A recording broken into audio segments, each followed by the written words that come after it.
Hello everyone, কেমন আছেন আপনারা সবাই? নতুন আরেকটি ব্লগে আপনাদের স্বাগতম। আজকে আমাদের এখানে অনেক তুষার পড়তেছে, দেখতেছেন এই হলো রাস্তাঘাটের অবস্থা।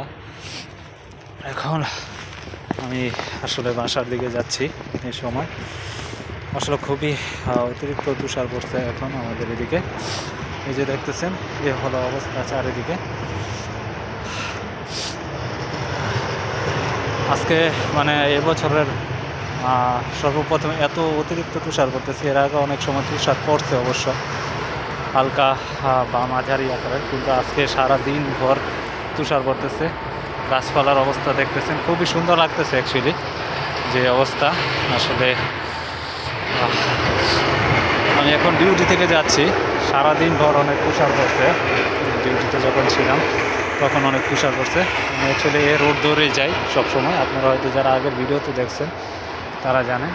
আসলে গাইস, যখন তুষার পরে ঠান্ডা একটু কম থাকে নর্মালি অন্য দিনের তুলনায়, কারণ তুষার যখন পরে তখন আসলে আপনার বাতাসের পরিস্থিতিটা একটু মানে বাতাসের ব্যাগটা একটু কমে, সেই জন্য ঠান্ডাটা একটু কম থাকে। যেমন আজকে দেখতেছেন বাতাস এখন নাই বললেই চলে, সেই জন্য ঠান্ডা আছে, বা ঠান্ডা অনুভূতিটা আগের থেকে একটু কম লাগতেছে। আর যখন ঠান্ডা থাকে আসলে তখন এখানকার অবস্থা খুবই দুষ্কর হয়ে যায়, মানে হেঁটে আসা এই সময়, এমন তুষারপাতের সময়। কারণ যখন তুষার পড়ে তখন আসলে ঠান্ডার কারণে তুষার জ্বরের মতো হয়ে যায়, তখন হাঁটা চলা করা আসলে খুবই কষ্টদায়ক। ইভেন রাস্তা দিয়ে যখন আমরা চলাচল করি, যে দেখতেছেন এটা আসলে উপরের দিকে করতেছি, খুবই ডেঞ্জারাস। অনেক সময় স্লিপ খেয়ে আসলে স্লিপারি রোড পিচ্ছিলতার কারণে আসলে আমরা অনেক সময় অনেকে পড়েও যায় রাস্তাঘাটে, এরকম ঘটনাও ঘটে অনেকের। বাট অলমোস্ট এখন ঠান্ডা আসলে অনেকেই, আমার হাত দেখতেছেন খালি, আমি এখন হাতে গ্লোভস পরিনি কারণ ভিডিও করতেছি। গ্লোভস পরে আসলে মোবাইল অপারেট করা যায় না, এই জন্য আর আসলে খুবই ঠান্ডা। এখন আসলে এই অবস্থা হয়েছে, আমার হাতে কোনো মানে অনুভূতি হচ্ছে না, খুবই ঠান্ডার কারণে। তো আসলে লং টাইম ভিডিও করতে পারবো না, জাস্ট আপনাদের সাথে আজকে তুষারপাতের যে দৃশ্যটা এখানে দেখতেছেন, তুষারপাতের দৃশ্যটা জাস্ট একটু শেয়ার করার জন্য ভিডিওটা করতেছি। আসলে অনেক ভাই আসলে বলে যে কমেন্ট করে যে আসলে শীতের সময় কীভাবে থাকেন। এই শীতের সময় এই ধরনের জামা কাপড়ে পরতে হয়।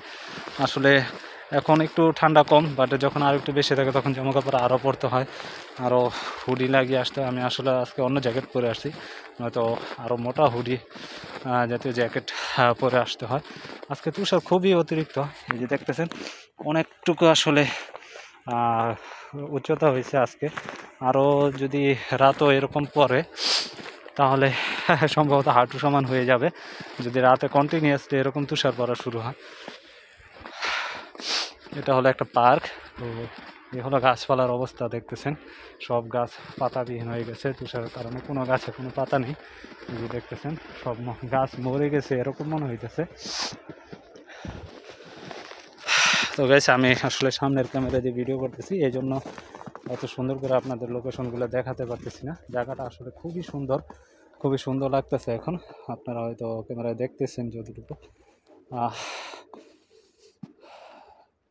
ব্যাক ক্যামেরা ভিডিও করলে আসলে আরও একটু সুন্দর দেখা যেত। তো এই হলো অবস্থা গাইস। যারা ভিডিওটি দেখছেন সবাইকে অসংখ্য ধন্যবাদ। তো ভিডিওটি লাইক দিবেন, ভিডিওতে বন্ধুদের সাথে শেয়ার করবেন। যারা রাশিয়াতে আসতে চায় তারা আসলে অনেক ধরনের কোশ্চেন করে, তো যদি কারো কিছু জানার থাকে রাশিয়া সম্পর্কে তো অবশ্যই জানাবেন, ইনশাআল্লাহ আমি চেষ্টা করব আপনাদের কোশ্চেনের উত্তর দিতে। তো গাইস, ভালো থাকবেন সবাই, ভিডিওটিতে একটা লাইক দিয়ে সাবস্ক্রাইব করবেন চ্যানেলটিতে এবং বন্ধুদের সাথে শেয়ার করবেন। ইনশাআল্লাহ সবাই ভালো থাকবেন, কথা হবে অন্য কোনো ভিডিওতে। আসসালামু আলাইকুম।